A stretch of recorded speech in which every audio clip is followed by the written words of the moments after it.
Hey, I'd like to take a moment to thank our sponsors, WTF Fabrications. That's WTF Fabrications for all your metal fabrication needs. They're on Instagram, they're on Facebook. You can find them where, Rob? WTF CustomFabrications.com. That's my producer shouting out from the sideline there. They make any kind of RV gates, security doors, fencing, you name it. For all your metal needs, give them a look-see. And that's, again, WTFFabrication.com. Our second sponsor I'd like to give a big shout-out to is College Bar and Grill. They're in Tempe off of Veterans and College, right across the street from the football stadium. Again, that's College Bar and Grill. Just an amazing experience, a really at-home feeling when you go to that bar. Fantastic owner, going to be on the podcast here soon. Shout out to Joe Healey. But again, that's College Bar and Grill in Tempe. Give them a look-see on IG, please. If you were one of the amazing people who bought our Whiskey Tango Talk shirts, I'd just like to take a brief moment to thank you and tell you, guess what? Buy a fucking another one. We'd appreciate it. We got burnt orange and olive green due to our Instagram posts coming out here soon. We got 4, maybe 5 remaining shirts of the black on black and white on black left in various sizes. Who knows? DM me on Instagram at Whiskey Tango Talks. Let me know what it is you're looking for, and I'll try to get you that size. We appreciate all you do for us. We're going to try to eventually get hats and stickers for you if interested. Just let us know, DM what you think we should do. Who knows? Maybe I'll like your idea and fucking do something with it. All right? Again, thank you for all your support. Whiskey Tango merch coming to you fucking soon. Hey, if you don't know, you know now, motherfuckers.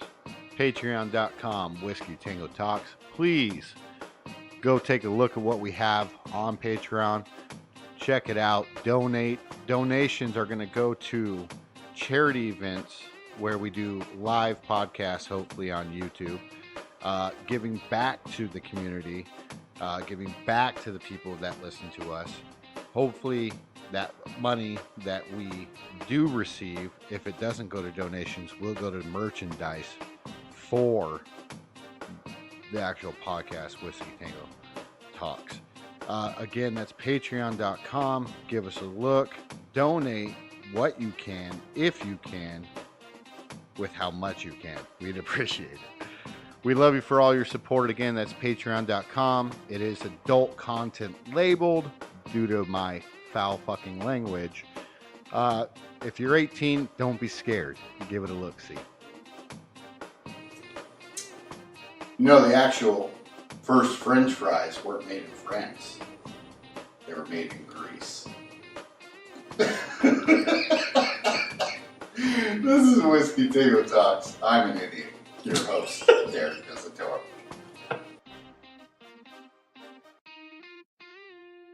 It's recording now. Oh, we're on. Oh, shit. I'm like, what the fuck is this guy? This better be on the intro then. This right here. All right. Well, we're live. We're not actually live. We're just recording. This is Whiskey Tango Talks. I'm your host, Derek Pesatore. I have Mr. Joe Healey as my guest today. Best thing about Joe is a lot of people know him, but a lot of people don't know him. He is the most interesting man of Arizona. All right. That is why I wanted you on today. You have so much going on in your life that I thought, why the fuck not have you on? That's what I'm talking about. So, you want to give a brief little bio? All right. Wow. Okay. So, I mean, I'll keep it relatively simple. I was not necessarily born but raised in Arizona. Okay. Born in Dallas. Okay. Had some minor Texas roots. Tejas. There you go. Yeah. Moved here when I was like 1.5, 2 years old. Bounced around a little bit, but grew up here. Of course, went to ASU. That's a big thing that folks know about me as far as the things I'm involved with. As time has progressed, got involved with a podcast of my own, Speak of the Devils, which this will be our ninth season. Yeah, it's our ninth season. Ninth season. We started in 2011, so it's our ninth season of doing the podcast. Last year we were on an AM radio station as well. This year I think we're just going to go back to the podcast format. I have done some freelance journalism for devilsdigest.com since 2007, so that's going to put me at 12, 13 years doing that, something like that. Worked at ASU and so you said freelance journalism. Yeah. Okay, so what you wrote, just columns, forums. What did you do typically for it? So what I have done over the years, I'll usually do like opponent previews for football, but the main niche that I have for the site is more history, statistics. I can really just kind of drum up my own ideas. There's some freedom I have with that since I've been with the site for a while. Come up with ideas, things I think that people might be interested in hearing, or maybe something that's going on, and diving deep into the statistics of that and history of that. So, you know, that's usually the niche there. You know, freelance in the sense that I'm not doing it full time. It's just something I do a little bit on the side to get a little extra coin and kind of get my name out there. And then obviously these days, or for the last year and a half, been Front. Sorry, camera issues. all right. I don't know. You want to try? This is a high-tech setup. I got to tell you, I was not expecting so much technology. Oh, there we go. Is it running now? We're We running. call this hillbilly heaven. I like Hillbilly it. heaven. I like it. It looks like it's going now. Are we on? All right. Sorry. Brief intermission. All right. All right. So yeah, last year and a half co-owner, College Bar and Grill in Tempe. We have a good time with that. So do you want to get into how that happened or no? That's fine. Yeah, Okay. Yeah. Go ahead. Tell me I know how. we also have something. I don't know at what point we want to get into this. We will get into that right after. Because it's not called like water tango talks. No, it is I heard whiskey about it, tango so, talks. okay. Yes. And we have okay. quite a bit of whiskey today. So That's the truth. We got some options here. Yeah, We got options. some Irish. We got a little bit of, okay. Yeah. We're speaking my language here.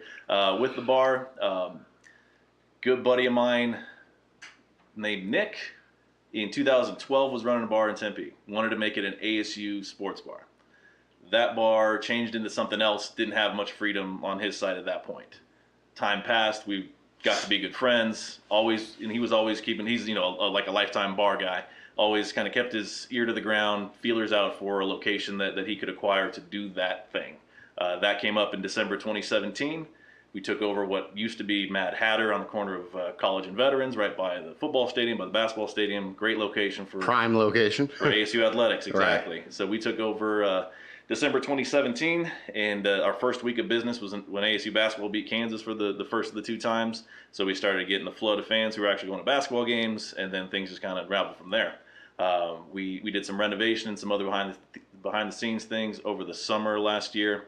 Picked back up right around football season. We'd be going full throttle there. So it is, you know, your diehard ASU college bar. None of them exist. The types of places I went when I was in school, the, you know, McDuffie's of the world and things like that, right. just don't exist. So for Yeah. people who, you know, whether they're 21 or 80 years old, we cater to everybody. You know, as long as you're supporting the maroon and gold, we've got a spot for you. Yeah, my favorite thing about the College Bar of Tempe is the fact that we don't allow in U of A colors. Yeah. So that was. I say we like I'm part of it. You know, that's but fine, hey, brother. Hey, you're we're part family. of it too, man. We're Exactly. family, yeah. So, yeah, that's the thing that kind of got us on the map in February of 2018. So we're only 2-3 months old at the time. You've been on the Pac-12 network twice now?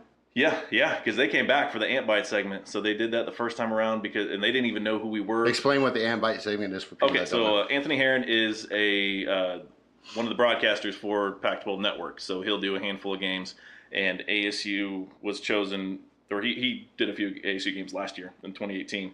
He does a segment called Ant Bites, which is something a lot of college football broadcasts do, where one of the broadcasters will go to a local bar or restaurant, sample the food, kind of local fare type of thing. You know, I think you know, CBS has done it in the past, things like that. So what he did when he came here for the Oregon State game last year, ran a Twitter poll of a few places with the caveat that he didn't want to go someplace he'd already been, because the two places, and I'm all for it, are DeFalco's Deli and Chuck Box. Those are the two ones that kept coming up. He went the only other two times he'd done it here. Those are the two places he went. And I don't blame him. Love both those places, especially DeFalco's. They're one of our podcast sponsors. An awesome place run by awesome people. So they needed something new. And since it was on Twitter, there aren't a lot of bars or restaurants that actually use Twitter. They'll use the hell out of Instagram. They use Facebook. But these places just don't use Twitter. And that's kind of my wheelhouse. And by virtue of that has become our wheelhouse social media wise. Right. So we were blowing up. They were doing Twitter polls and stuff. We were blowing it up. And Anthony Herron himself is like, I've never even heard of this place. But it's like I said, blowing things up. naturally we didn't exist when he had been here before, so that's why I didn't hear. Well, yeah, you're certified, verified exactly. on Twitter. Right? Bam, that's what it is. Yeah. So he got in it and came by with the whole crew, and he had a great time. Liked the food, liked the environment, liked the atmosphere.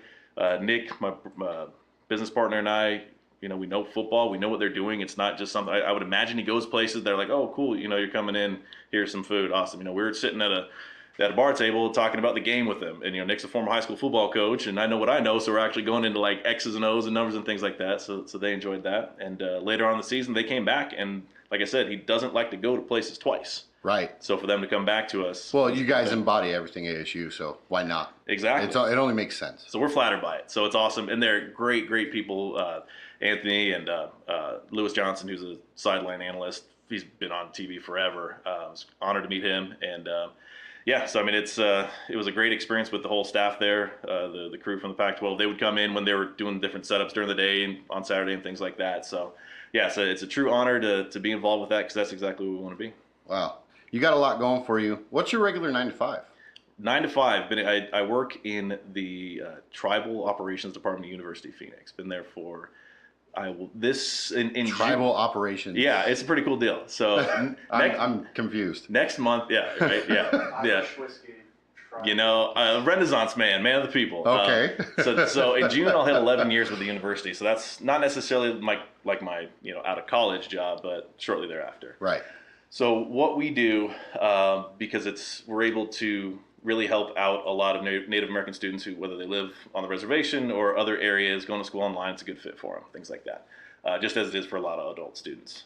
So within my department, what we do is we'll go out to job fairs, career fairs, conventions. I was out in San Diego for a gaming association convention about a month ago. Not too long ago. Yeah, about a month ago. Last October, went out to an education fair in Connecticut. So it's just kind of getting involved with that and creating some partnerships and things like that. So it's a cool deal, because at first it's one of these jobs where you're one of thousands, and obviously my employer has downsized tremendously over the course of the decade plus that I've been there. But now it's more of a feeling that you're actually making an impact. Right. So it's perfect for me. I enjoy it. I've got a great team, great leadership.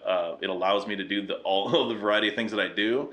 I can do that because this is a job where I clock in, do my work, clock out, and then I'm done. It's not follow me home. It's not clients hitting my cell phone at midnight saying they want to back out of a deal and I got to go meet somebody, to do that kind of thing. Yeah. I did that life for a little bit. I worked in the mortgage field for like 7 or 8 months at the worst possible times, like 2007, 2008. Right. Yeah. Obama administration. I was like 24, 25 years old. Never had it. I never worked at like a bank. I just got a job because, oh, cool, I'm going to wear a tie and work in an office. I got a college degree. I feel like I'm an adult now. Yeah. Learned some things, which is good, but that experience taught me, okay, these are the things I do and don't want out of my, professional life. I love it. Well, you brought a bottle of whiskey. Yes. We gave you a bottle of Proper 12 Irish whiskey. Yes. You want to explain what your whiskey is you brought? Yes. Okay. So what we have here, I don't know what the appropriate camera would be to get a good view whatever of what view we have. you want. Okay. Yeah. So we have a distillery edition of Jameson. Obviously, everybody. So where'd this come from? So this, of course, came from Dublin, Ireland. Dublin. Yeah. Okay. So I was in Dublin. It's got a nice little custom label there. Yes, I see this. I was there for St. Patrick's Day of 2017. So got this there. You can only get this at the distillery. Actually, it's the old distillery. It's a location in Dublin where they used to do the distilling. It was crazy because they did a multi-million-dollar renovation that had just opened up. Like they barely got it open in time in preparation of St. Patrick's Day. So we were the first week full of people to see this brand new Jameson distillery tour and things like that, which was awesome. So what this has become is it's Victory Jameson. Victory Jameson. That dates back, again, to when I was hanging out with my good buddy, now business partner, Nick, when ASU made a run to the Pac-12 South title in 2013. Against Stanford. Yes. But that whole season, Yeah. Over the course of that whole season, he was running a bar, Firehouse, on Mill, and we would have Victory Jameson. ASU won a lot of games. We drank a lot of Jameson. We had a good time. So that's what this has become. So naturally, I've had this for more than 2 years now. Right. This has only been consumed on 3 occasions. So you can tell that there's not a lot been taken from it. So the first one was by me, Nick, and Dan Rummel, our good buddy. That was when we got a liquor license at College Bar because some of the changes we made over last summer, we had to go out and get a new one because we parted ways with some folks. So once we got that, we had some Victory Jameson. That was the first time. So I had, and that was August 30th, 2018. So I had this for almost a year and a half without even opening it. Second time, my cousin Andrew Velzy was in town, November 2nd of 18. What does cousin do? Cousin's a teacher. Okay. He came out for the Utah football game. Okay. Had a hell of a time. He was back out here for Pat's run too. So, but prior to that, I hadn't seen him in the better part of a decade. Yeah. So he came out. Definite victory. Exactly. Yeah. We are both, of course, we have Irish heritage, so it only makes sense to do that. And the third most recent time was St. Patrick's Day this past year. So right. That is what we have. So it is a custom that the consumers of the whiskey have to sign the box. Can I put Whiskey Tango Talks? That's exactly what I'd like you to do. So we're going to steer clear of this. And actually, another guy we know, Justin Wilmoth, he was drinking on St. Patrick's Day and caught that not to write over that, which is probably a good idea. So we can go. Not right over. There's like a label down there. Gotcha. So I'd say wherever you're comfortable with, gotcha. Put the date, Whiskey Tango Talks, we will all sign it. I love it, dude. We might as well try it first. This is, yes. Cheers. Rob, Gentlemen. You got yours? Cheers. Cheers. Appreciate you having me on here, my friend. Thank you. That's actually really fucking smooth. Yeah. It's not bad. Dude, I rescind my dislike for Jameson. Yeah. That was really smooth. There you go. And That's it wasn't impressive. that. I mean, it was I think 55, 60 euro, and the exchange rate's not too far off. So I Good love it. stuff, man. there you go. Yeah. My pleasure. What do we got? 517? That's it. Yep. 19. I love it. There you are. And now the So I'm box trying to is figure signed out by me. the threshold. I signed it too, just to make sure that Threshold. it's legitimate. The threshold of what facilitates a drink. Oh, dude, this is by far Thank you, sir. having you on is fucking awesome, to be honest. A lot of, like I said, to me, you're the most interesting man in Arizona. I don't think people appreciate you for the person that you are. You do a lot just for people out of the kindness of your heart. I've noticed being around you. You've always taken care of me, my wife. Whenever we have something going on, if we're not able to make something, you're always there with something extra. So let's get into a little bit of what you do for is it the Tillman Foundation? Yeah. So it's essentially it's on the committee, the race committee for Pat's Run. Okay, So it's not necessarily work year round for the foundation, but it's more, intently the work that goes on those 4 or 5 months usually starts in January. So how much work do you actually put into that? Because I know you're out there during the Tillman Run race day at 3 in the morning? Man, it's wild. So leading up to the run at this point, it's not a great deal of work, thankfully, so I can still do it and not have to take too much time out or really limit myself on what I can do with that. So this was, I believe, the 10th year that I've been on the race committee. So this was the 15th, ran the first 5, walked a couple with my dad. And then it's one of those deals where I was helping them out with some publicity stuff, writing press releases. It's it's an all hands on deck volunteer type of thing. And then the guy who had me do that asked me if I wanted to be on the race committee. I actually for 2 years was on the scholarship board too. So I got to read the scholarship out because that's what the money goes toward. What they get from Patron, what they get from donations and fundraising, things like that. I didn't know it goes to scholarships. Yeah, that's the whole what the Tillman Foundation exists to do is to provide scholarships for active duty veterans. I'm not sure if it's still dependents, spouses, stuff like that. Really? Yeah. Huh. So you have to have some military tie. And there were people when I was in the scholarship review board, some were going to MCC, there were some that were going Ivy League law school that wanted to go work for the Department of Defense or again, somebody that's going to MCC to become a teacher. Yeah. It's not like one's better than the other. It's like, what's their story? I wonder, because Roman Roselle, I introduced you to him. Yeah, he's on scholarship right now for wrestling, but I wonder how much of that was Tillman Foundation. That's a good point because that's legit. Because it's not exclusive to ASU. It obviously includes it, but they'll take applications from anywhere. Right. So, but yeah, as far as just the race committee goes, I'm in charge of a group of people. Usually get somewhere in the vicinity of 15 to nearly 20 men and women. We navigate through the finish line, make sure that stays in check. if people have questions, we help with that. So we're not necessarily security. We're definitely not medical. We're kind of like an. You're just coordinators. Yeah, exactly. Coordinators. Yeah. We have some folks that are on the outside too, walking around, make sure everything's in good shape.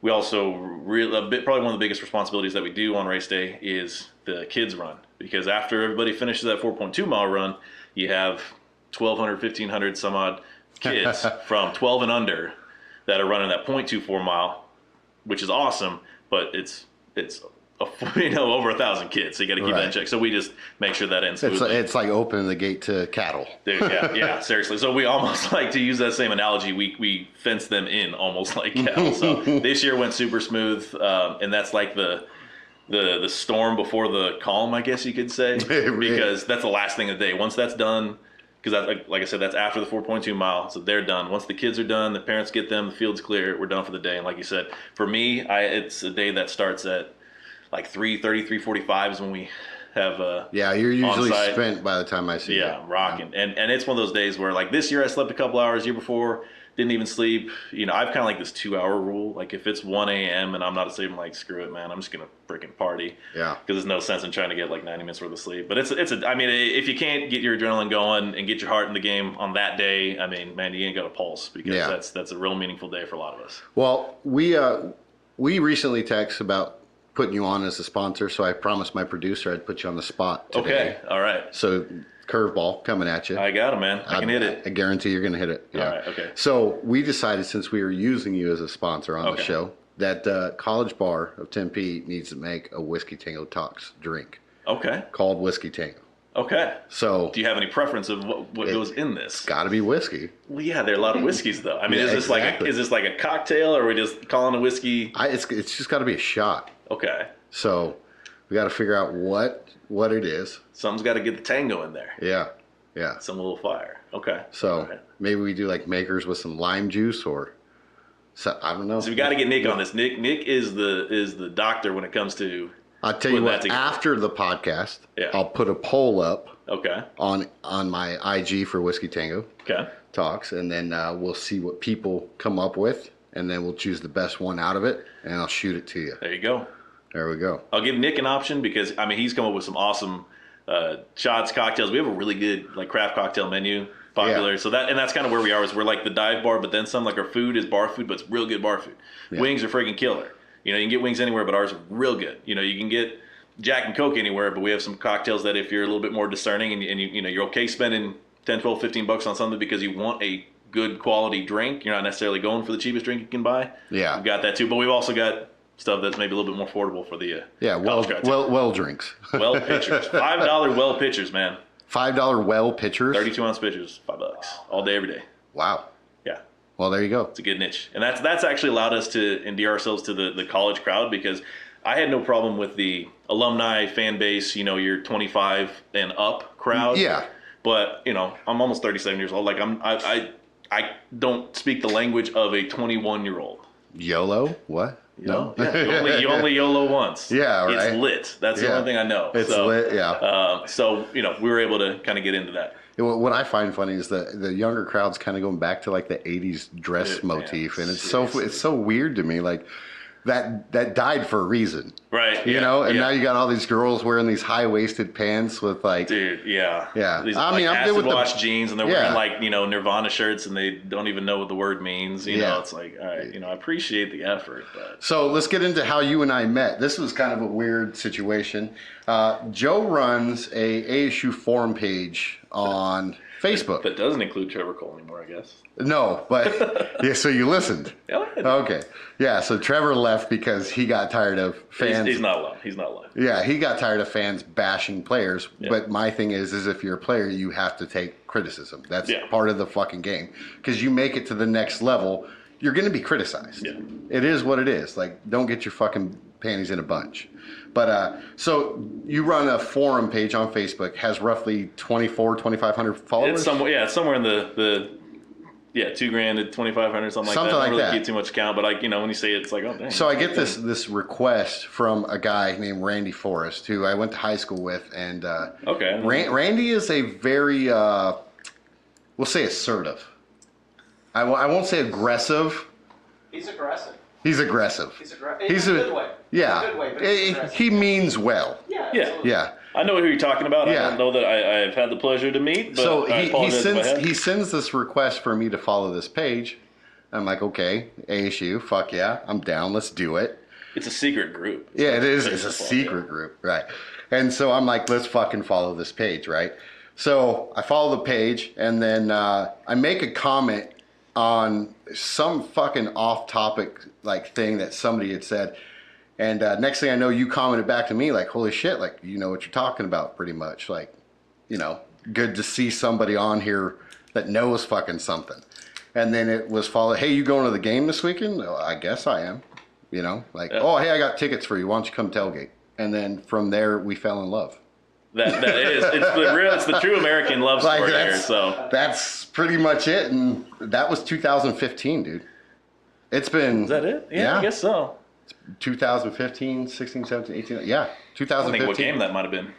That much I don't know. Fuck, I couldn't tell That you was that a tough either. year. That's a forgettable year. Yeah. Yeah, man. I mean, it's crazy that you think about it, and you know, I think like the closest friends that I have now, I'm gonna try this. the vast majority of them are folks I met, you know, Facebook, Twitter, things like that. You know, like I still have a lot of people that are close that I even went to elementary school with, but you know, as you grow older, you just kind of meet people, like-minded folks. So yeah, that group is a trip. It's an awesome opportunity to, thanks, man, you know, to kind of spread the word of the things that I do. That's not necessarily only for that purpose, but Yeah.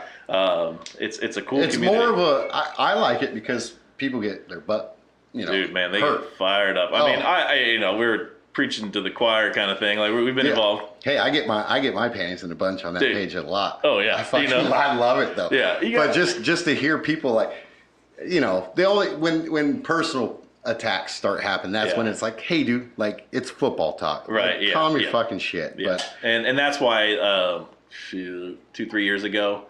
Do you remember when Caleb Lodge posted in there? no, I didn't. What happened with that? Holy shit, that fucking proper 12 is strong. Yeah, that's Wow. no joke, but it's good. Conor McGregor ain't fucking around with this whiskey. Holy shit. But it's good though. Yeah, Caleb Lodge. I forget. I couldn't tell you what game it was. I honestly couldn't even tell you if it was a win or loss. But like he was in there and he posted something. It must have been a loss because he like posted something pretty. It wasn't like attacking or anything inappropriate, but it was just like, oh crap, like this is real. Like people that we're watching on TV or we're watching on the stadium like see this stuff, you know. Yeah. And that's, you always have that veil of a keyboard and a screen, and you think that it's not real life, and it is. So Yeah. from that, and that kind of got posted. Some folks like screenshotted it, posted on Twitter and whatnot, and like, okay, like this, we need to back away from this. So I got all the players out that were in there, that the current play at the time. Current player. Yeah. So anybody who graduates, cool. But that's why I won't let anybody who's a current athlete in there. So you actually fucking pay attention and run that. So I at that time I purged through it. Gotcha. At that, like I just took a, you know, whatever it was, just went through the list. And, you know, I know the roster pretty well. So if you're still in school, okay, you're out. Like nothing personal, but we just Yeah. can't have that happen.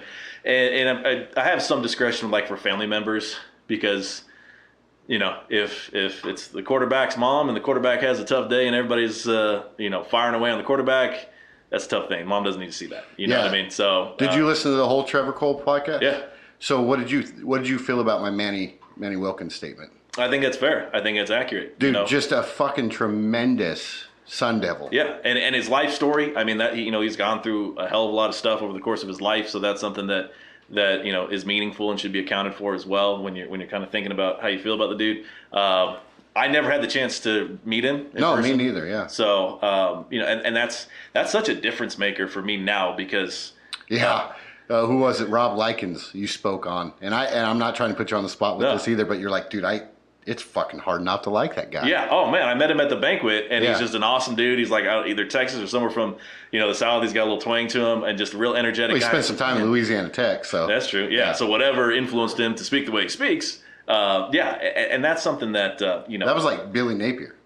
Like, Yeah. dude, love the guy. I was so mad he left. right. Yeah. So you know, that's something for me, from my perspective, just to get to know these people as human beings or folks that support the things that I do. I'm like, all right, man, I kind of got to check myself and let my emotions cool down, because that's something that, okay, down the road, this could be somebody that, you know, is supporting. And I'm not saying it's a strategic thing, but let's kind of let cooler heads prevail Yeah. on that. But yeah, I mean, Manny's a guy that on the field, I thought the progress from his sophomore to junior season was awesome. So that's from 2015 to 16. Because he was hurt pretty much, or excuse me, 16 to 17. He was hurt a great deal of 16, so it's kind of like an incomplete. I thought 2017, wasn't an incredible year. Todd Graham still got fired, whether you agree or disagree. It is what it is. But, Manny, he had a fine year to me. I just thought that the progress wasn't quite as there from junior to senior year. If he would have made that incremental leap, then I think it could have won a couple more games. I think it all comes down in a nutshell. That Stanford game was just a rough thing to watch the ending of. Yeah. So, but of course, you wish him well. He's got a shot with the Packers now. If he can stick around the NFL, that'd be incredible. See what happens. You support him on the way, and it's something that you're happy for what you had. Now, there have been players where you don't appreciate them until they're gone. Taylor Kelly for me is that number one guy. Really? Like, I liked him when he was here. I thought he was good. I was, there was a lot of hype with the whole like TK or Burko thing when in 2014 when Mike came in and did the Hail Mary and beat Stanford. Yeah. And then Taylor came in and it was a little iffy, still had that injury going.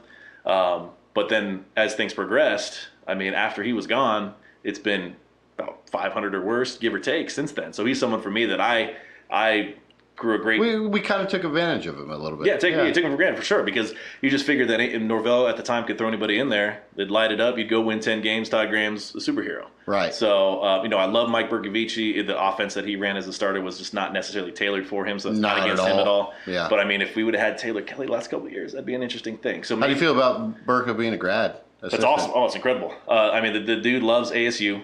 He's got NFL experience. He's got experience AFF from AAF. He's got experience just playing on various levels of football. One thing that I think he adds a very unique element to is that ASU signed 3 quarterbacks for this year. Yeah, and we don't have a quarterback coach. Not a unique one. Not someone that's just that. Yeah. Yeah. So no matter what, you're going to have some broken hearts here in a couple months. Right. And that was the exact position that Mike was in 2012 when Taylor Kelly came from being 3rd on the depth chart in the spring to 1st and being, a 3-year starter other than injuries. But what did Mike do? He stuck around. Yeah. He didn't give up, didn't transfer, was able to be a starter for a year, was able to have the Hail Mary, was able to have, that run that he had. So he's going to have a very, very precise voice on, hey, quarterback A, that is not the starter, and you're a college freshman, you're bummed out, and you're thinking, screw this, I'm going to transfer. Yeah. I felt those same things probably. So here's what I did. Maybe that will work for you. Maybe transference best. Sometimes works out for people, of course. Yeah. But here's what you should do while you're in the heat of the moment of these emotions, because you're pissed off because you're not going to be the man for the first time in your life. It's so weird that you're saying that, and then I hear of aggressive, and I mean aggressive pursuit of Chubba Purdy. Oh yeah, for sure. And for those that don't know, he plays out of Basha, right? Yep. Yeah, I believe. Yes. Yeah. He's a quarterback for Basha right now. ASU's pursuing him. We just signed 3 freshman quarterbacks, and he comes out next year? Yeah, I believe so. Yes, he's going to be a senior this year. Yeah. So obviously there's so many people that are pissed off. They didn't go after. They didn't even pursue Brock. Right. Until way late in the game, to the point to where it was just a non-factor. And obviously, Brock Purdy comes in and starts for Iowa State, and he's going to be killing it. He's going to be a hell of a player. He'll be a first-round draft pick. He could. He's going to be a hell of a player. He's going to be one of those 4-year starters that just gets a ton of time. Speaking of first-round draft picks, you just had an awesome DM situation. You want to speak on that? Yeah. So this made my day. I was happy for you, man. I tell you what. It's again there are things that in my experience separate the really good and even great ASU athletes, football players, and then the ones who are just like that Mount Rushmore type as far as the people that they are, in addition to the athletes that they are. Right. A guy who's on that list right now is a guy that's become actually a legit friend of mine, DJ Foster. He's awesome at what he does. He's in the NFL playing for the Cardinals, and he's one of the nicest guys you ever meet, gives back to the community. That's exactly what you want. He's someone that I want him to go out and sign the biggest contract he can possibly find next year. After he deserves it. Oh yeah, absolutely. Yeah. So Nikhil Harry, obviously first round pick, last pick of the first round to the Patriots. Man, I know that a lot of people are talking a bunch of crap. Yeah, and I'm going to give my 411 on this. Sure. Did I talk about it on Cole's podcast? I think you mentioned it. Here's my. Was that before or after the draft? It was after the draft. Here's my thing on him going to the Patriots. For all the Arizona Cardinal fans that are like, woe is me, he should have gone, blah, blah. Patriots took Nikhil Harry, first round ever in the Belichick area, right? I think so. I know Terry Glenn it was either the First time ever in the Belichick area. I think, and in the first time in like 20 some odd years. It was a testament to Harry for all that he's done for the state of Arizona. In my opinion, I feel like him coming to Arizona Cardinals would have just been. It wouldn't have been enough for him. Yeah. He's done enough for the state by staying in state, playing college at ASU. He did a lot for Chandler High School when he was there. You know, like him going to the Patriots was, in my opinion, if you believe in God or not, you know, God saying, "Here, dude. Yeah. Here you fucking go. Yeah. This is what you get for everything that you've done." Man, and still in the first round, and I mean, his story is incredible. I mean, he's lived with his grandmother, and I don't know if you saw, but there are a couple videos that are awesome about Nikhil. And I'll get to the part about the original question, but did you see the video of him on draft day when he was getting called? Yeah. It's I mean, it gives me like chills to think about it. It almost gets you to tears just because, you know, getting to know the guy a little bit. Because the connection wasn't going, he was getting a call from Belichick telling him, "I'm going to draft you," and the call's not going through. He's like, "Somebody have some bars here," and then the call finally goes through, and you see it, and he's like, Belichick sounded like an absolute robot. Yeah, which is awesome. He's like, "You're a Patriot. Welcome aboard." And you know, he starts tearing up and stuff like that. And, you're a Patriot. Yeah, that's welcome aboard. Hell yeah, I'm a Patriot. And then another video from when he signed his contract, and in that introductory interview, he's talking about how he wants to give back to his home area. I'm not gonna. It escapes me right now where he's from, but you know, that's his immediate thought is how he can help his home. I first met him because a lot of his family stayed where they are and shipped him over here to basically kind of pursue. Yeah, so it might be the Virgin Islands. I'd have to look it up, but he's lived with his grandmother, and I had the opportunity to meet her at the football banquet. You know, incredibly nice, awesome. Incredibly nice lady. Just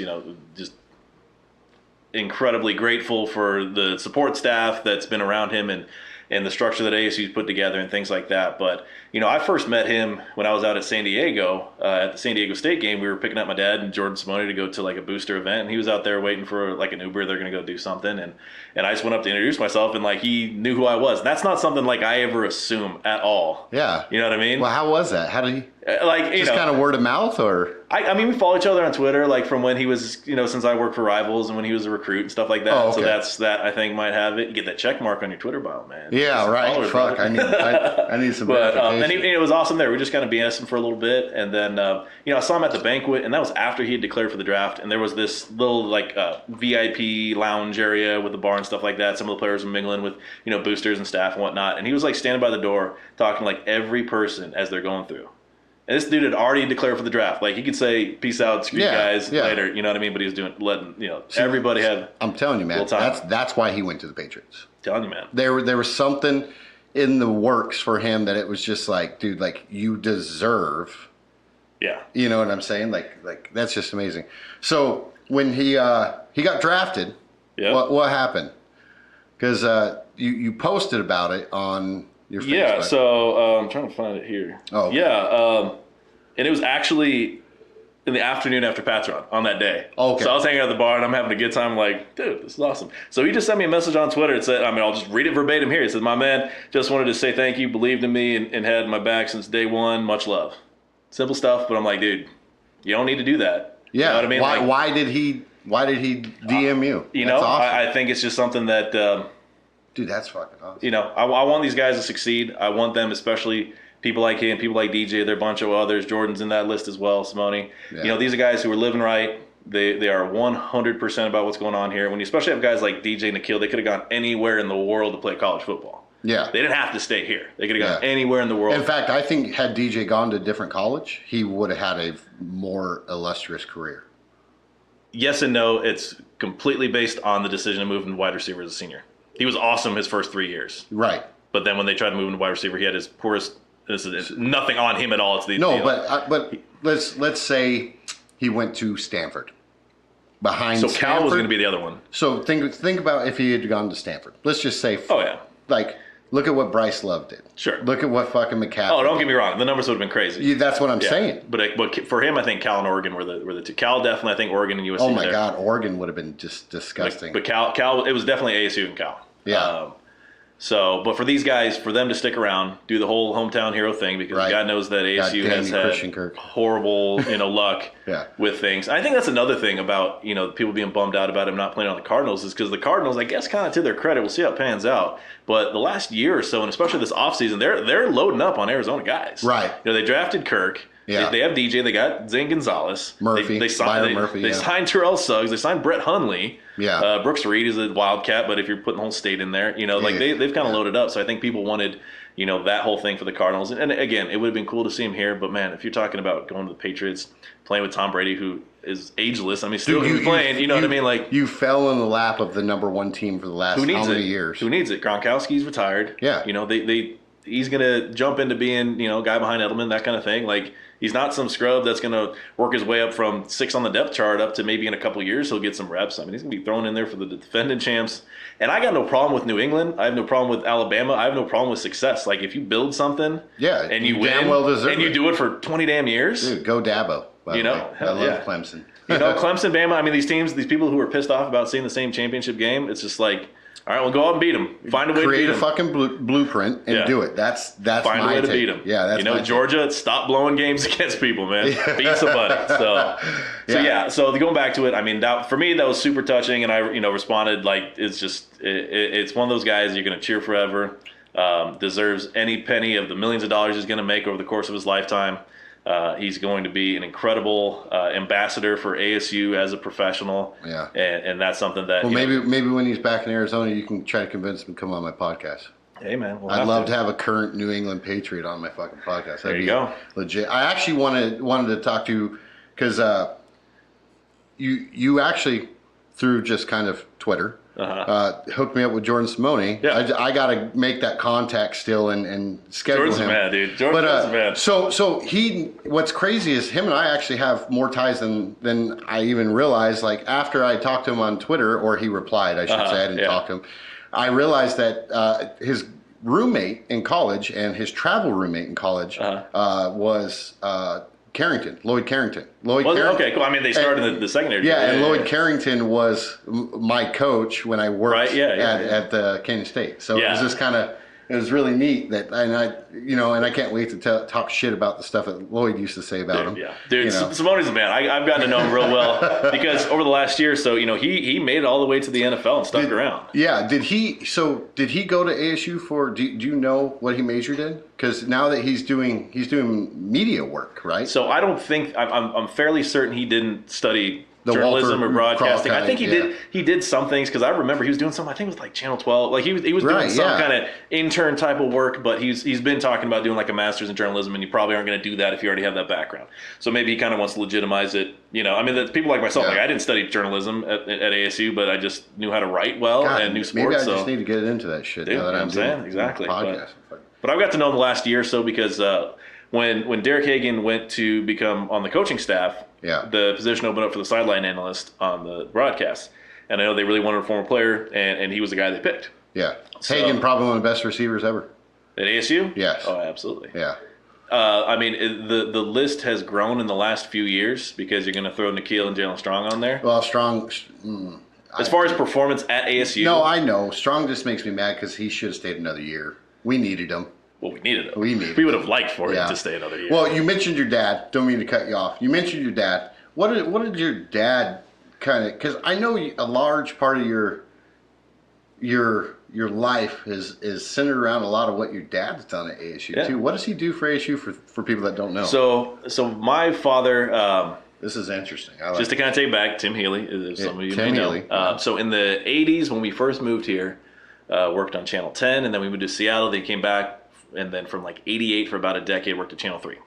And at that time, if you remember, Channel 3 did a fair amount of ASU football and basketball games. Like, they broadcast them. It's crazy to think now that Channel 3 was televising ASU sports, but they did. Yeah. And so they used their crew. So my dad was one of them that was doing those games. So in the late 90s, or like 98, 99, when Tom Dillon was stepping down from his position, a longtime radio broadcaster through, you know, some glory days at ASU, you know, a Hall of Fame name.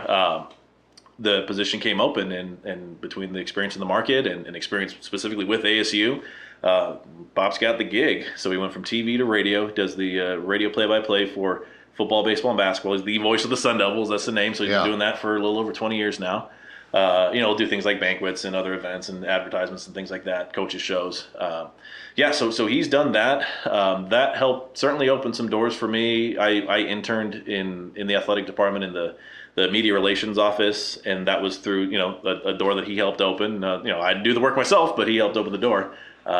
And you know, since then it's been helpful because there are people that I've met, you know, former players, maybe folks from like the Rose Bowl era, who, you know, I've been able to make a name with them. You know, they know me for the things that I do, but they know my dad, and everybody loves my dad. My dad's not controversial at all. He's a complete sweetheart. I'm not as mellow as him, you know what I mean? Yeah.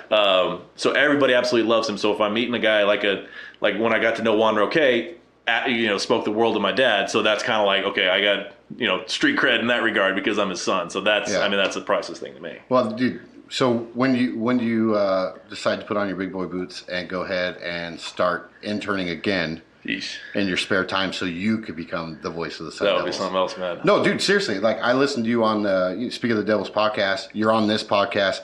When I hear your voice, I'm like, fuck, that's a broadcasting voice. That would be, I'd have to like, man, I don't know if I can keep the emotions in check. Oh, dude, are you serious? You know, I mean, could you imagine like playing U of A and you know, like that year, like 10 years ago when they won on that walk-off field goal here in Cal, you know, right? Like, then you get to go like, ape shit, and you can't say the things that you say on this podcast on the air. So we'll see. And you know, because for me, it's just natural, man. Just talking. Like people get weird. Like that's the thing is, you know, people talk about how. Public speaking is this major fear for so many people, like even worse than death or something like that. It's just like, I don't know. I mean, it's picture everybody in their underwear. No, like, you know, I mean, I ain't as big as you, but I'm bigger than most people. So I'm like, all right, what are you gonna say? All right, let's take it outside if you think I'm not a good enough speaker for you. So. Yeah. Well, you mentioned 3TV. Mm-hmm. I'm glad you enjoy our setup here. You said it's pretty professional, which I'm kind of was like. I was taken back a little bit. I was like, no, it is for sure. Because what we have in our podcast, dude, very literally, it's funny that you say that because I mentioned to my buddy off of 2 fucking bottles of whiskey out at the river. Okay, right? My producer, right? Literally, it happens, right? We just took a day to have bro time, and said, hey, dude, like I'm thinking about starting this podcast. Like, oh, okay. Well, I have everything you need. I was like, what do you mean? It's like, oh, I got X, Y, and Z cameras. Let's fucking make this happen, right?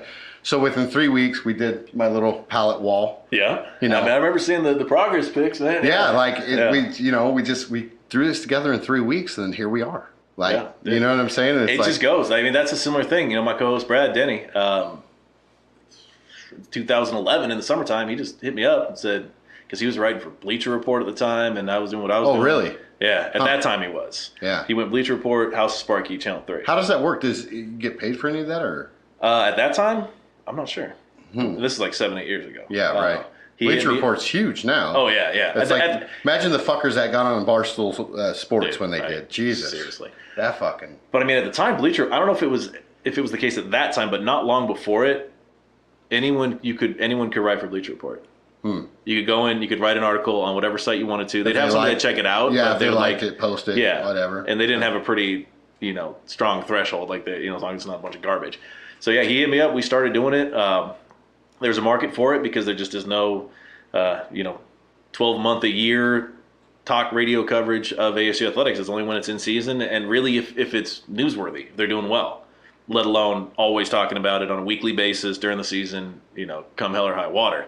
So we did that. We were able to get some great guests on, and that season led to a coaching search when Todd Graham was hired. So that's people want as much information as they can gather. So that helped us, and it just kind of snowballed from there. And it's just for me it's a cool thing to do. You know what I mean? Like I don't think about how is this going to generate revenue or whatever the case may be. It's like we've got stories to tell. We've got good personalities. We care a hell of a lot about ASU. Got passion for it, and I think that conveys itself in what we do, and a lot of people have kind of jumped on it. And that's allowed us to be on the radio a little bit last year, and that was a cool experience. So yeah. What's weird is that like every fucking podcast I say like another reason why I started this podcast. And dude, number one, like it's been fun. Like I didn't think I'd have that much fun with it, and then it's like holy shit! Like today, just got contact and information on possibly having Ryan Bader on. Really? So I'm excited. Nice. I'm excited for that. Awesome. You know what I mean? I got Miss Alicia Coates from Instagram coming on this Sunday.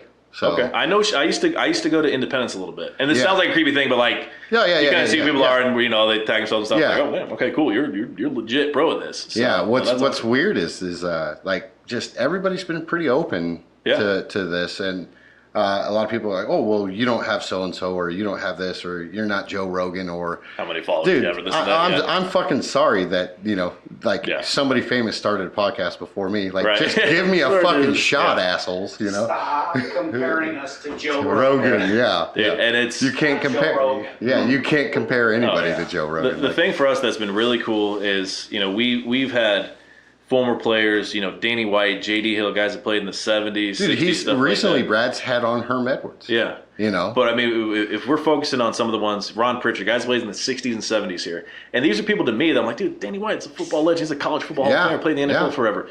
J.D. Hill's dude, Danny White, Rattlers. Yeah, the Rattlers. I mean? You think that these guys would championships, and they're older, they're in their 60s and stuff like that. So you figure they might be a little like crotchety about it. But like I tell you, I mean, J.D. Hill, again, legendary receiver, has an incredible life story of ups and downs to tell. Was so overwhelmingly thankful that we remember him. I mean, that for me is like the most touching thing and gratifying about doing it is that we have these players who, and this is not to pat ourselves on the back, but it's just a matter of the fact is that we give them an opportunity to kind of sit back and say, man, I graduated from ASU 45 years ago, but people still remember me.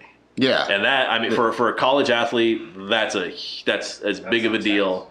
And that's as big of a deal as... It's great that you said that because Trevor was talking about coming on and possibly talking about afterlife of college players. Not just football. So, and he said there's a whole nother podcast based on players and the psychology breakdown of what people go through from sports to because there are some that have, I mean, you obviously want to be very ambitious if you're a high level athlete, but there are some that I've known that I'm sure Trevor will say the same, that felt that they're NFL bound from day one, and these are guys that couldn't crack the 2 or 3 deep, and they still felt that. I mean, cool, it's great to have confidence in yourself. Yeah. But really, you get to the point where you play your 4 years and you're not in the NFL and you have zero plan of anything. It's a sad situation because then these people are, trying to pick up the pieces. But yeah, like you said, there's a huge psychological element to it. Yeah. AKA Max Hall would be a tremendous podcast, that'd be by an the way. Interesting story. Yeah. Wouldn't that be a good podcast, though? Yeah, because the run that he had and then, just religious background, cocaine use, being a coach at a high school again. Like, going back, I mean, that's not exactly. Yeah. That'd be awesome. I always wonder what it'd be like. I mean, the ASU was all right without him, but if he would have come back after his mission. Yeah. Because he was at ASU for a little bit before that. Before BYU, right? Because he went on a mission. But I think when he came back, it was a time that either had Carpenter and Keller, so it was entrenched in other guys going. So I kind of wonder what we would have been if Eubank had stayed. Would have been different. Burko would have never had a chance either. You think so? Yeah, dude. With the system that Norvell ran, Eubank was perfect. Yeah. Yeah, he would have had 2 years left, I think, because he was a sophomore. Yeah, I mean, he went to a FCS school, had a pretty good run there. Yeah. I mean, it's. Who knows? It was a tough situation there. So what's in the cards for Joe and his future? Because in my personal opinion, I don't know if you listen to the Sheriff Lamb podcast. Almost all of it, but I mean that was awesome. Oh, I appreciate it. Yeah. No, seriously, that was a fun podcast, and dude, genuine guy. Like I was shocked at how fucking genuine he was. Yeah, no, it was awesome. Like just from the time that he got here to after the podcast, everything. Right. Like there was a lot of off the microphone stuff that like I just was kind of shocked about him as a person. Yeah. He wants me to come out and do veterans outreach with him. That's awesome. He wants me to come do some youth outreach with him. He even said, hey, next time Trump's in Arizona, if you're interested. Right. Well, fuck yeah, I'm interested. Right? Yeah. But what's in the cards for you later on? Because just like on the Lamb podcast, I'd mentioned politics. Yeah. I think you are a political just face, in my opinion. Okay. You would embody the state of Arizona and what's best for it. And I know your love for this fucking country. That's true. And you know, you're the most patriotic redneck son of a bitch I know. I'll take that as a hell of a compliment. You are. You really are. So have you ever thought about possibly politics? Not even at all, man. Why not? It's that's a hard question to answer. It just never popped up. I mean, as far as what I think I have in mind, the bar is an interesting thing because I just fell ass backward into it. It's not a thing that 5 years ago, if you'd have told me I would be a part owner of a bar, that would even, register as a possibility for me. So that's something that's got some potential. My 9-to-5 job has some growth that's a possibility there because there's some, new things in what I do there.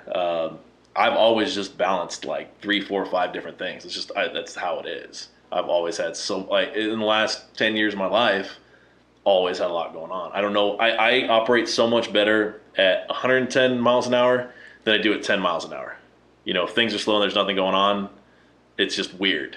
Right. But if thing is going rapid fire to where I have to do this, I got to stay on this, much better for me. So I don't know where politics. I mean, I could be a face. I could have somebody feed me, lines to say. You're a very level-headed guy, though. You're very reasonable. You're not rash in any way, shape, or form that I've ever seen. There you go. Like you're pretty down to earth. I think you have such a good head on your shoulders that you'd be perfect. Man, you'd be perfect. That. And you got such a large following already. And people know you in the Tempe community. Yeah. I think it's something you push for. Even if it's just a mayor. Yeah. Mayor of Tempe. Doesn't that sound good? I can get on board with that. Right. Okay. All right. Think about that. But yeah, to your point, it's just it's tough to see people that treat others so poorly. People that get so fired up about things and they can't just slow down and really kind of appreciate the life that they have. I just try to live by kind of this mantra of just giving more than you take.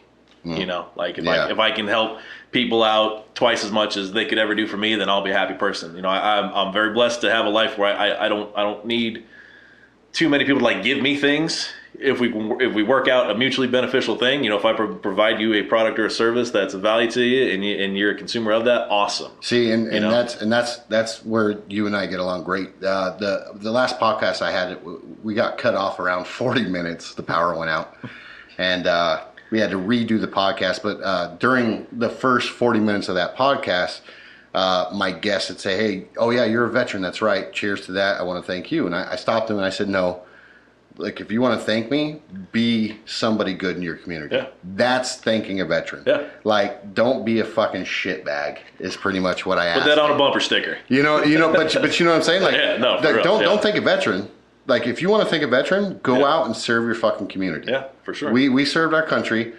Just make your community a better place. And if you can't make it a better place, don't be that fucking asshole that makes it worse. Yeah. That's all I ask for. I get his side of it because that's something that I try to be grateful for because that's something I never did. A lot of people ask, and of course, it was not something that I did. I went to school, lived a normal civilian life, and there are people that paid a lot of consequences to give us the quality of life that we have, and it's just something that I think some of us on our side might feel the need, even though it's genuine from us, we might feel the need to overcompensate because there are those people out there that do not have a level of respect for that. Especially somebody that has such patriotism like you do. I can see that. I can see that. So that's something but to your point, that's awesome because it's not something that is feeding your ego or anybody else's. Because I know that there are people that kind of do it the wrong way. That they go for the ego thing. Yeah. But yeah, it's just. I can't stand the veterans and some veterans are going to fucking shun me for saying this, but I'll fucking say it. But I can't stand the people who are like, you know who you're talking to? I served this country. Right. Okay. Yeah. So did fucking 60 other thousand people in the years of X, Y, and Z. Yeah. Go fuck yourself. You know what I'm saying? Dude, it is what it is. There's some people in the military, and I'll call it for what it is, that don't deserve that fucking paycheck every 2 weeks. Okay. You know what I'm saying? It's okay, go. You weren't in the fucking motor pool wrenching on something for an ungodly amount of hours for no reason. Right. And then, go back to your barracks just to wake up fucking 4 hours later to go do it again. Yeah, I remember hearing the story that you were telling. Yeah, there's just I think a lot. it was on the one with the sheriff. There's a lot to the military that people don't understand. Yeah. And for some, it's a fucking welfare check. And it's like, I get where you came from, hard times, but earn your keep, motherfucker. Right. Yeah. I mean, it can be a way out. It can be a way out. It is a way out for a lot of people, and then they go and then they collect that disability check because their foot hurts, or you know what I'm saying, and no one should have a sense of entitlement. None whatsoever. No matter where you come from, if you serve your country or not, don't have a fucking sense of entitlement. Yeah, I mean, across the board, nobody should. And that's like I said, I don't feel that way. I mean, going back when we were talking about Nikhil, like I'm it's still odd shocked. to me when people like do stuff like that or recognize anything they do. I just try to like make friends. You know what I'm saying? Like if we're talking about a Facebook group, I don't even think you try to make friends. You just try to be real. Well, yeah. I mean, that's the thing. I mean, and I don't say like try to make friends as far as like winning some popularity contest, but just like, hey, you know, we're like-minded people. Cool. You know, you like ASU, or you like the kind of music I like, or you like America, or whatever the hell it is. Like, cool. We got something in common. Yeah. Fucking wrestling. Dude, hell yeah, man. Yeah. That's awesome. Who doesn't like fucking wrestling? Exactly. If you check all those boxes, then we're sitting together here drinking whiskey. So driving 45 minutes out to do that. So I promised the wife we would do better at our Newsies segment. Okay. And we fucking suck at it. Cool. Suck at Newsies. Yeah, we suck at Newsies. Hey, I'm not taking the blame for that. No. You fucking journalists need to step it up. Oh. I'm a sports journalist. We can talk about sports stuff. Everything else, I'm kind of. Wow. We talk sports matters. I don't have an opinion. But no, seriously though, every time we try to pull up the news, right? Okay. It is literally just depressing shit. Yeah. There's like, we've had one Newsies where it was like something good. Right. So we'll get skip. Some fun. Get like. You want something fun? Hell yeah. I mean, have a good time Give me here. a website. Give me something. Give me a website. Dude, somebody told me about some website. I forget what it was. Go to the Onion or something. Huh? The Onion? Yeah, I don't even know what that is. It's just like a satirical website where they just gotta make up stuff. You know. Oh, that's. It's not a source of news. Don't get me wrong. Well, let's hear your joke because you came prepared. Okay. You came prepared, which I'm happy about. Oh yeah, I was doing like some market research, so I listen to the show, you know, to enjoy it as a listener. But it's like market research. You got to know what you get. Yeah. I know that you have a joke every time, and some people like. You cheated though. It's not necessarily cheating. You know, it's opening it up to the population so they can feel like part of the family. Okay. They can feel involved. I like it. So the folks whose joke, because a couple of them actually suggested the same one. I'm going to tell a quick joke. Okay. That a friend and listener told me the other day through DM, and she said, "What do you call a masturbating cow?" You're putting a horrible image in my head first, and I don't know what you call that. What do you call a masturbating cow? Beef stroganoff. Oh my God. This is terrible. This is a cool one, actually. Oh? The one in the middle. What's Ex-Oregon football player stops gumming in school. Did you see that? No. Here we go. We got great fucking news. I saw this. Ex-Oregon football player star Keenan Lowe. And he was a legit player. Do you remember? Credited with stopping gunmen in Portland school. What school was it? All right. Portland school. Park Rose High School. Oh, really? I saw this, and I thought I recognized the dude, and the name Keenan Lowe, like he was a legit player. He was like on there when they played in the championship game and stuff. What did he do to stop him? What does it say? I didn't read the whole story, but if we're no one injured. No one injured.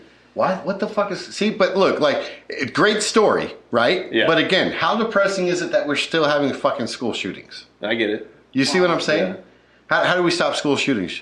Mayor of Tempe. Yeah, almighty. How do we stop school shootings? I'll tell you how we stop school shootings. We take two fucking veterans with AR-15s and you fucking let them roam the campus. Okay. Hey. That's what the fuck you do. You have armed guards. That's my personal opinion. What's going on? Yeah. You know? Because what stops a bad guy with a gun? A guy with a bigger gun. A good guy with a bigger gun. Yeah, exactly. I'm not talking like an AT-4 bazooka or anything, but like, fuck, dude. Let's make shit happen, right? Here's what happened. Okay. It says, wow. About 10 minutes before the end of class, a student approach the doorway. In a black trench coat and pulled out a long gun from beneath his coat. Senior Justin Wilcox, that's also the name of the Cal head coach, that's weird, who also was in the room, told the Oregonian. The student didn't point the gun at anyone, Alexa Pope said. Just pulled it out, huh? Yeah, the trench coat and I don't know. Yeah, a trench coat and a long gun. I mean, that's a bad situation. Yeah. So, all right, is there more about the guy making the hit? I don't even know. Like, now, I'm just. Now it goes into his stats. Hey, Yeah. he caught 10 touchdowns. Oh, okay. Well, So. see, he's right. Journalists need to step it up. Like, how are you going to tell a story and then go into his stats? But hey, that's cool. You know. But yeah, I'm glad he stopped him. Nobody got hurt. Good for him. Yeah, fuck it. All right, go with the joke. What are we at? Okay. All right. Gotcha. All right. So, what do you call an Arizona Wildcat with a Rose Bowl ring? What do you call an Arizona? They've never been to the Rose Bowl, so a thief? A thief! Boom! It's not a very clever joke, but it's an awesome way to take a cheap shot at U of A, and I am here for that. I'm all about it. Yeah. I'm all about it. That's for the knowledgeable right there. Yeah. Because usually, Yeah. that's like low. They've never been to the Rose Bowl. Never have. Never won because they've never been. Exactly. Yeah. That, for me, I have a love-hate relationship with that comment. I think there's a time and a place for it. Yeah. 'Cause it sucks for me that ASU has been twice, and the last one was 22 years ago. Yeah. So it's kind of like there's nobody on the team that was alive for that. So it's kind of using out. It's like U of A fans talking about winning a national championship in basketball. They did it the same year. It's like, dude, nobody on the team was even alive when that happened. Right. So, but granted, I know a lot of people that played on that team, so that's a huge deal. So again, love-hate relationship. I kind of like more recent stuff if you're going to take jabs at them. Okay, so I was at your bar, college bar, Tempe. Yep. Shout out. I overheard people legitimately upset about the wall shirt, the Build a Wall shirt around Tucson. Like, what is there to be upset about? Yeah. Like, it's Tucson. It's not. So for context, a couple years ago, and it was prior to Trump being elected. It was during his campaign and stuff like that. There's a shirt that was made that it's a gold shirt with maroon state of Arizona, and it has like a little white outline wall, like build the wall, about Tucson. And the funny thing is that. But the people are the people who made it are to my knowledge in no way, shape, or form Trump supporters. So that in itself shows you it's a friggin' joke, dude. Calm down. Yeah, people started. That is. I just say triggered, but that's kind of what it is. Yeah. I have the shirt because they gave me one, and I walked around Tempe, and you would see the looks because it has this terminology, so people think they're so trigger happy to think that, oh my God, this is he's this a thing racist. that I hate. Yeah, he's a racist. Because they don't even they first off don't see the joke of it. So no, I mean I got the joke is the real joke is, have you ever been to Tucson? It's the worst. It is the worst. The only thing they have there is U of A. Yeah, exactly. So, and STDs. No, so that's joking. I mean, I wouldn't personally. So but I would take a lot of penicillin after I went to Tucson. If I would go there, though, I've sworn it off. Yeah. So yeah, it's just come on, man, chill out. Thankfully, there's more enjoyment of it. I mean, we posted just to kind of to quantify it. Yeah. We posted that when it first came out, the prototype came out from those guys. We posted it on Speak of the Devil's Facebook page. And I couldn't give you the numbers, but I mean, we have 11,000 followers, and there's nothing that's ever hit as hard as that. As far as share, it is our most viewed, most shared. Absolutely. Oh my God. Because so many people loved it. There's some that are pissed off about it. Some might share it and be pissed off. It's cool, you're still giving us visibility, so I'll take that. You know what I mean? Yeah. No bad publicity. It's funny how it's something that people are just so. Because I listened to a recent podcast and I heard some people talking about it. Really? I think you were on that podcast actually, and I'm not always drinking whiskey on podcasts. No, I gotta remember. I hope you enjoy the atmosphere. It's incredible. At least, I love it, you get a little bit of whiskey. I'll tell you, we had one drunk podcast I can tell you about, but I don't want to get you off track. Oh, okay. No, but it baffled me though how people were offended by the fact that it was a joke. Yeah. Dude. It's just weird. I feel like I come from a generation where you can still have a sense of humor. I feel like I don't what, allow 80, myself 82 or 81? Yeah, 82. 82. Yeah, it'll be 37 in September. Yeah. I feel like I just don't live in 36 in September. Thanks for reminding me. Oh yeah, man. Yeah. You're the don't remind second? Not the second. It's got a 2 in it. 22nd. It's actually got 2-2. There you go. 22nd. Yes, yeah, sir. because I'm the 12th. Yeah. Yeah. 10 days apart. So, yeah, I just feel like it's like, okay, you can have a sense of humor. It's just, and that's why people are pissed off at us for the bar for when we don't let people in wearing U of A gear. Like, it's like, I'm okay pissing people off. Arizona State. Yeah. It's not that you don't have a college bar in U of A. People were calling the liquor board trying to get us in trouble, and they got laughed at. Really? Because the two things for them, so for those of you who may not know, when ASU plays U of A, football, basketball, whether it's here or there, we don't let people in wearing U of A colors, logos, and if they're like neutrally dressed and they come in, they're like cheering for U of A or doing a fight song or their little stupid ass hand gesture. Yeah. Like, we'll tell them either to stop or to leave. Like, it's legit. So if ASU's not playing U of A, they're allowed in. They're allowed in, and Nick, who runs operations, I've talked about it a few times here. Right. This is a ballsy thing, but he charges them double. If they're coming in there wearing a shirt and a hat, and he does it like across the board, like. And he tells them, and they don't get it. Like, there's been some people that have $30, $40 bar tab, and they're spending $70, $80. Right. And I'm like, God, like, it's cringeworthy to me, because I'm like, damn, dude, that's balls. Like, I support it. And they do it, though. They do it. He tells them. He gives them head up. They just don't believe him. Well, they're obviously not that smart. There you go. Exactly.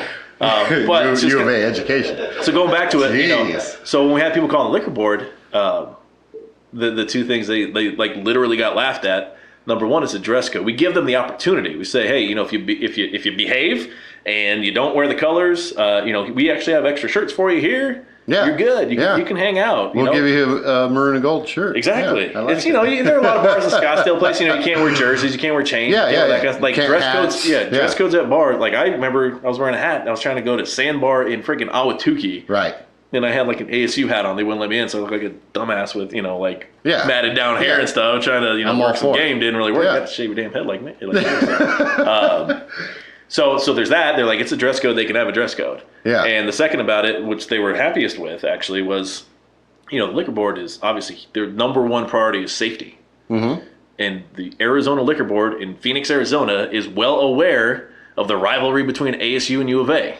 So it's not like anyone has to explain that to them. So if they say, hey, this bar right by the stadium is taking a safety precaution to keep those people away from each other, because it's either side.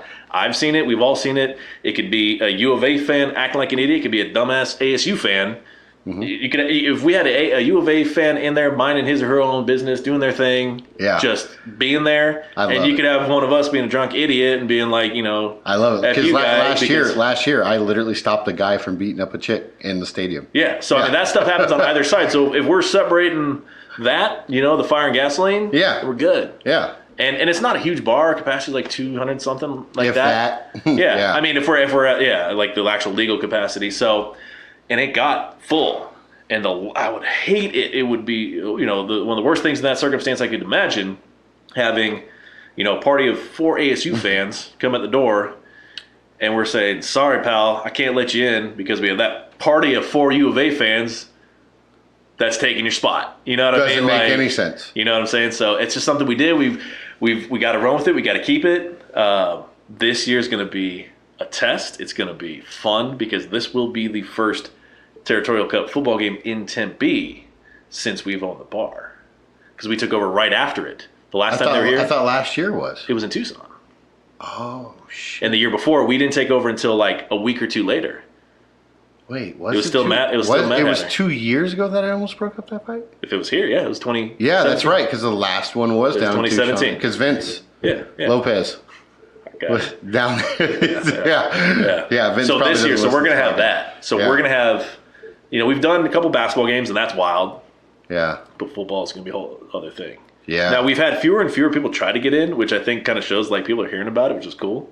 Yeah. Because that first game, people were trying to. Now it was probably combination number one, they didn't know what was going on. Number two, they saw it, and they intentionally, like I saw a few different U of A fan pages on Twitter and Facebook that have a good following. They're like, let's go there, screw these guys. They can't kick us all out. And I was like, well, you know what? Actually, we can. Yeah, so we don't have to fucking let you in. Yeah, we don't have to do it. So, it's a cool thing. We've gotten some reputation for it. Some other bars, some people that run other bars around Mill have come and talked to primarily Nick because he's there all the time, and they've said, this is awesome. Like, we could never do it. I'm not gonna say where they're from, but they're like these other places. We couldn't shut our doors to people. but we love that you're doing it. Yeah, and I that's tell awesome. you, again, you can't really name names, but a lot of people in some high places at ASU, especially in athletics, they can't go on the record about it, but they freaking love But it. they love it. Yeah, that's awesome. Yeah. All right, well, fuck, dude. I think I'm good. All right. That was awesome. Dude, hell yeah, it is, man. Rob, you got anything for Joe? I'm good, man. I enjoyed it. Drinking good whiskey. Thank you guys. Yeah. Drinking whiskey, talking ball. Got the dog days of summer coming up. Football's gonna be here. Dude, It was 100 days, like day or two ago. I saw Something this- like that, It yeah. was the 100-day mark. Yeah. I don't know if that's to the first full season or those first like. You know, there is one thing I do want to touch on because Okay. you're not a big. I don't know if you're a big fan of. You're a big fan of ASU in general, but Yes. dude, fucking ASU wrestling is about to be on top of the world soon. I've heard about these guys that are recruiting, guys that are redshirting. Yes. I mean, obviously you have Zahid who's done what he's done. which Yeah, is no, but incredible, we have the #1 heavyweight in the nation coming to ASU. Damn. Yeah. Didn't they redshirt some guys that were Yes. killer too? Yes. Yeah. So I mean, that's The next 2 years could be tremendous. We're going to be head to head with Penn State, in my opinion. Yeah. In my opinion. So that's my number 2. You know, both my parents went to Penn State. Yes, both your parents did. I'm not gonna like cheer for them over ASU, No, but that's like my No. If ASU's playing in the Cactus Bowl and Penn State's in the playoff or Rose Bowl, then Right. I'll cheer for them to Yeah. but- No,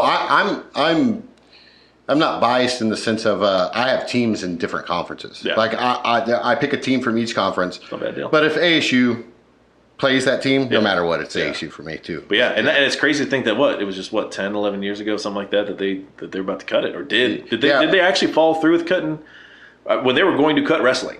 I don't know if they actually did. Dude, it would have been the stupidest decision ever. No, I tell you what, you might have been gone at the time. Yeah. It was like 07, 08, something like that. Yeah, it was close. They either cut. There were a few sports that they were cutting, and I'm not sure which ones got cut and then got endowed and basically pulled back, or which ones got endowed prior to being cut. Wrestling was there. I think like men's swimming. They were all men's sports because you can't cut. You can't cut How many sports. national championships has U of A won in wrestling? Oh wait, that's right. They don't have a wrestling program. All right. Suck it. Hockey too. I mean, I don't know if you're a hockey guy. Dude, hockey is amazing. Dude. Like we're doing it in Arizona. It's bro. unreal, We made man. it to the NCAA tournament. It's unfreaking real. like in the desert. I'm gonna tell you this right now. So Yeah. I mean, I'm a guy who I will enjoy a hockey game if it's on TV. If I go to like a Coyotes game, it'll be awesome. I didn't follow it as a kid to where I can't like pick it up and know everything that's going on with all the teams and the standings and all this. So you didn't play Wayne Gretzky on Nintendo 64? I played a little bit. Yeah, I played a little bit on the games. No, that The that was a best great fighting Dude, that game was- ever. Blades of Steel. Yeah, you know? right. But getting to know Greg Powers, who for my money, as a human being and as a coach, Greg Powers is my favorite ASU coach any sport that I've ever known. Really? Bar none. Have you ever met the dude? No. I'm not cool like He enjoys himself a Miller High Life at College Bar. Right. Oh yeah. Oh, He'll if you meet him, you'll be like, this is my damn coach. really? Oh hell yeah. Oh, yeah. You And he's the guy that took it from a club team. He was working a normal job coaching club hockey Yeah. to becoming a scholarship Division I sport. And if you look at there are only like 60 D1 hockey teams. It's not like football where there's 130 something. It's not like basketball where there's 300 something. 60 teams. Yeah. And if you look at like the map of where they are, and you look at like just the general area of the country, there's like schools in Colorado and nothing, and ASU, Which is amazing. which is amazing. And Yeah. and in their second, third, fourth year of D1 existence, go to the NCAA tournament. yeah, dude. and they only take 16 teams, Yeah. and they earned Fucking it. tremendous. And he schedules. It's kind of like Bobby. It's not the NCAA tournament basketball, people. 16 fucking teams. That's it. That's it. That's huge. Yeah. Oh yeah. And Huge. And there's like 136 D1 colleges, right? there are 60 that play hockey. No, but I'm D1 saying hockey. but I'm saying like colleges. There's 60. Oh, depending on what sport you're talking about. Yeah, there Yeah. could be a few hundred. Yeah. So and they scheduled like crazy. It's not like they played a bunch of pushovers and got their way in. I mean, they're playing top teams, beating some of them. Yeah, that's I mean, incredible, and the hockey team's awesome. It's a cool thing to have. It's he's got a rocket tied to his ass, man, because they're going to build a new Yeah. facility. Joe, I'm gonna ride your coattails, dude. I Yeah. need to get that guy in here. Oh yeah, I'm Oh, being man. serious. He'd be fun to have. If he could be himself, that'd be awesome. Which I think he would. Yeah, I mean he's a brilliant. The whiskey's for Yeah. brother. Yeah, He's- that's what the whiskey's. He's a brilliant guy. He's Yeah. a brilliant guy, and he played at ASU on the club team, things like that. Yeah, I learned last week because I saw Matt Berry for ASU for ESPN, the ASU guy.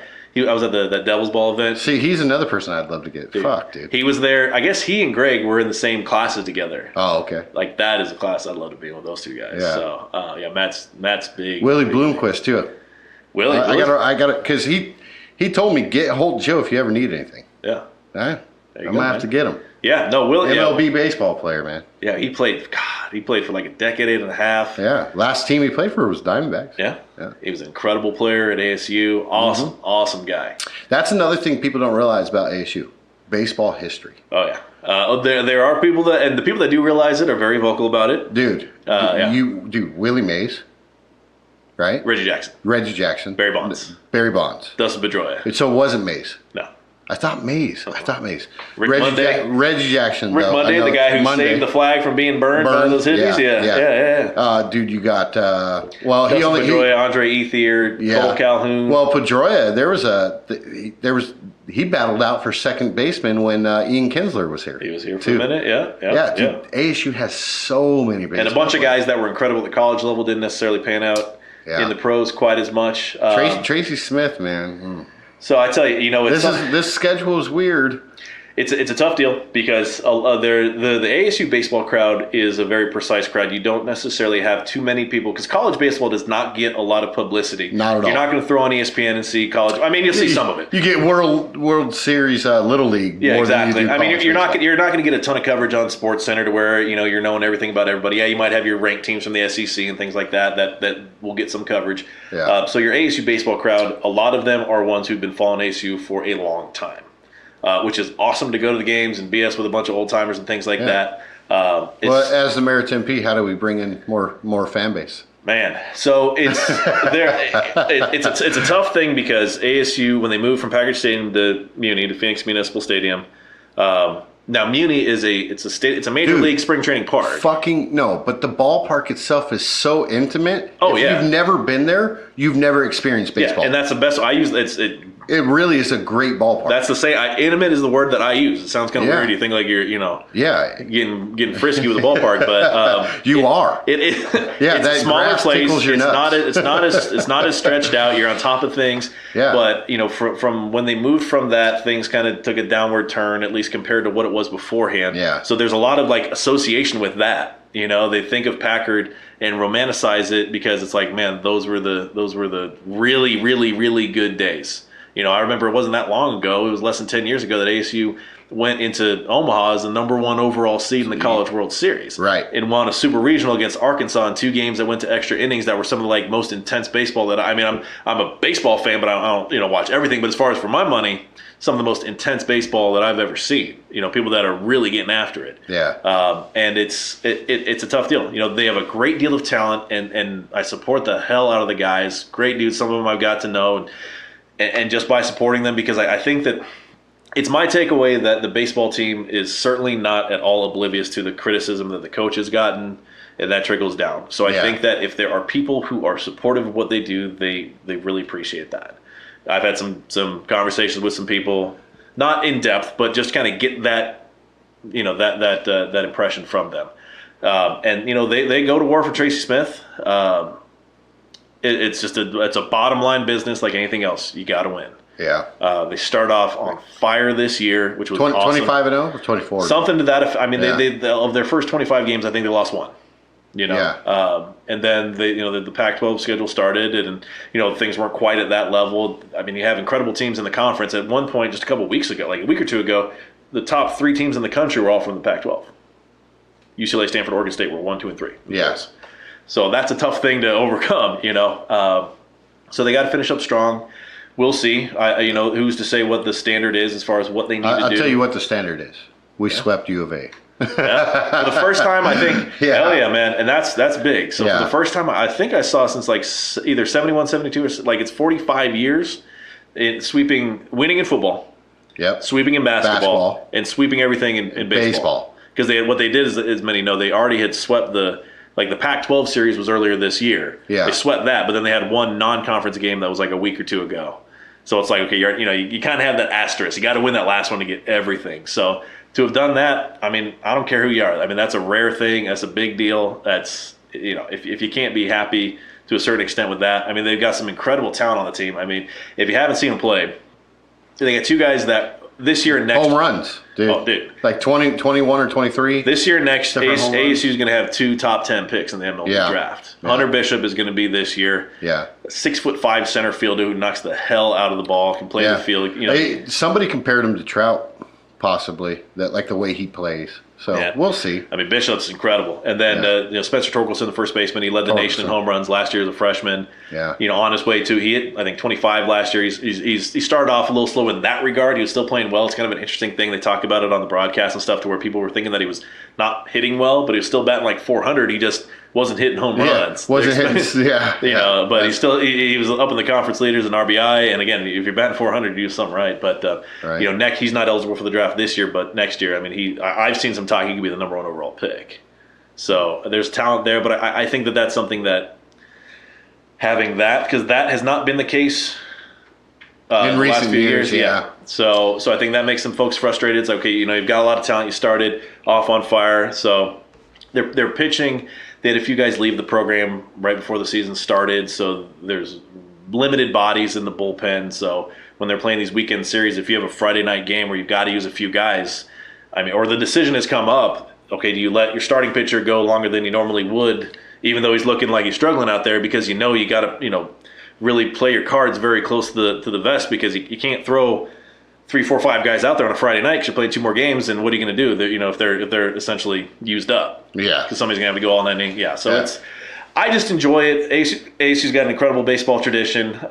You certainly wanted to get back to the national championship and College World Series level, no matter who the head coach is. I hope that Tracy Smith can do it, because I like vindication stories. You know what I mean? Yeah.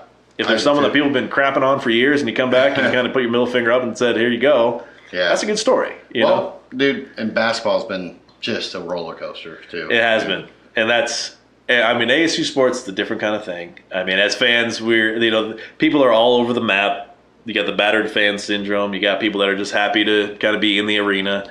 What bothers me the most about ASU in general is we don't have a set fan base. Like, a lot of people are transplants. Oh yeah, in Arizona, so it's like hard for ASU to really.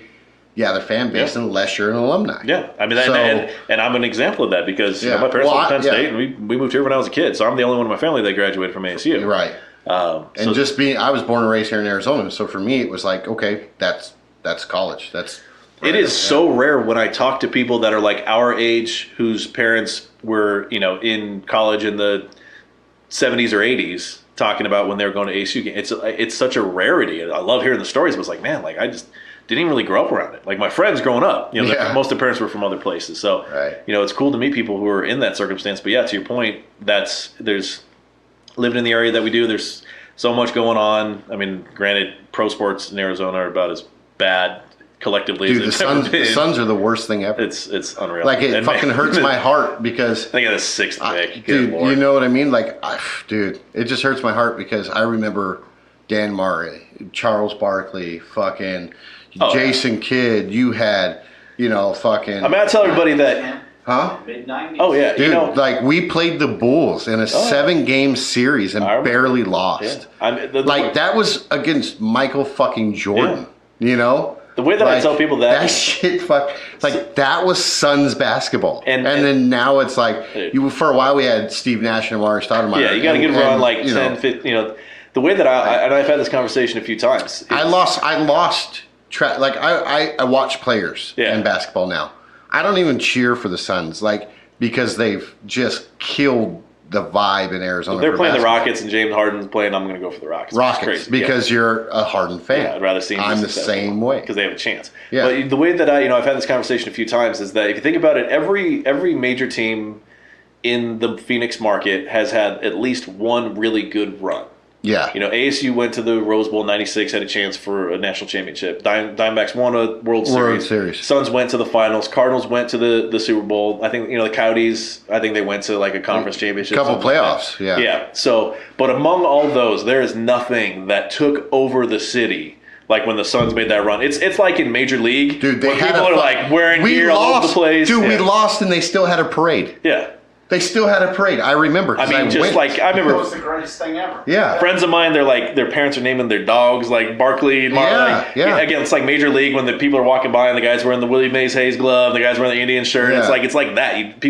You had to do it. So What's my favorite fucking story about the Suns in that time was Charles Barkley got in trouble for a bar fight. okay, And he was on Channel 3 News. there you go. Right? And they asked him, is there anything you regret being a public figure about what you did? And his fucking comment was, the only thing I regret is that we weren't on the second floor when I pushed that guy through the window. And I was just like, that is my fucking, that's my power forward right there. Could you imagine? Go Suns. Could you imagine like DeAndre Ayton or Devin Booker saying that? Dude. Oh my God, the NBA would fine the fuck out of you nowadays. But Charles Barkley, the only thing I regret is we weren't on the second floor when I pushed him through that window. But different time, man. Yeah, so, he was a and basketball itself was all. I mean, dude, it's a different ball game. Charles Barkley in this era would eat up every player on the fucking field. And you just watch these things, even before that with like the Lakers and the Celtics and just the physicality. It's like, dude. I love basketball. I love the NBA at the time because you could still do that. The Knicks and these guys, like you could still be physical. Yeah. I mean, they're going to call fouls and stuff, but it's just not this nonsense that you see where it's just, it's tough to watch, man. I mean, it's still entertaining to an extent, but it's just like, my hat goes off to people who like get into it, die hard, and kind of live and die by it. Cause it's just like, it hurts. Yeah. It's like fucking pouring salt in an open wound every time. Seriously, but I mean, when the Suns get on a run, it grasps the people. So, Sarver, freaking idiot. We'll see. Shit. All right. Well, we wrapped this up 20 minutes ago. So I don't know, Joe. My man. Fucking love you. Always a pleasure. Seriously. My friend. All right, well, that wraps it up for Whiskey Tango Talks. Fucking like, subscribe, go to our fucking Patreon page, donate if you can. We're trying to give back to fucking charity, people. If you're listening to this, like, that's what we're doing. Speaking of College Bar, gonna make Whiskey Tango shirts for October, Breast Cancer Awareness Month. Speaking of which, before we get out of here, these have been in the closet for a while. Okay. So this is not pristine. Okay. But they're not bad. All right. So we've got one of each, and I don't know if it's the right size. If it's not, you can cut it up and you can wear it to the gym. A gym shirt. So there's Speak of the Devils. There you go. I appreciate that. I don't know if you have one of those. Did I give you one of those? Huh? No. Okay, good. I'm making sure I'm not double timing here. No. And here is one of the original college shirts. I need one of those. And it's got the logo. I don't know if you keep the sleeves on because that's kind of like just the John Belushi. Right. Animal House. This actually has the logo. So do whatever you got to do as you please. But there you are, my brother. Okay, I'm putting you on the spot again. Okay. I want to do Breast Cancer Awareness Month. I was going to say, you need another word. Tango, I don't think you wanted breast cancer. Okay. Whiskey Tango Talk shirt. All right. Okay. That's February, right? October, I do believe. I got a 1 out of 12 chance. Yeah, 1 out of 12 chance. That was a better joke than your U of A joke. Anyways, so I want to do, let's do Breast Cancer Awareness. Okay. Let's do a profit charity. We can do it. Let's do. That's in the depths of college football season too. We'll do college shirts. Yeah. And we'll do Whiskey Tango shirts for sale. Half proceeds go to. We've got a lot of merch we can do. Yeah, breast cancer shots. We can do beer glasses. I like this shit. We're fucking on it. All kind of stuff. Hey, if you're listening, October, we're gonna put it out. We'll make it happen. We'll collaborate. Not February, or maybe February too. Maybe February too. Fuck it. Yeah, that's Vagina Awareness Month. All right. I just put it out there. Fuck it. All right. That wraps up for Whiskey Tango Talks. Like, subscribe, go to our fucking YouTube page. Eat shit. We're out. Yeah. Well, that does it for Whiskey Tango Talks. I'm your host, Derek Pizzatoro. I appreciate you joining us. Tune in next time for amazing life stories and adventures. Y'all have a good night.